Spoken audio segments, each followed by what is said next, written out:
Hey you, and welcome to this video where I will help you out how to convert video to audio. And you can do this with the program VLC Media Player. You can download this very easily by just searching for this name and then click on download and download this for free.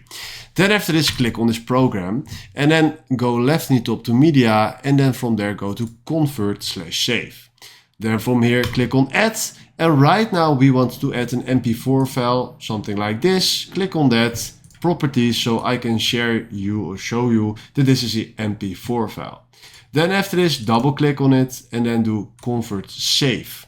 And then right now it's important to select here, just right here, that you want to convert this to an MP3. So click on MP3, click now here on browse for the destination file. I want that on my desktop and I call this one MP3. Then we do save. And then we click on start and he already loaded it. And right now if you go to my desktop, just right here, you have here the file MP3.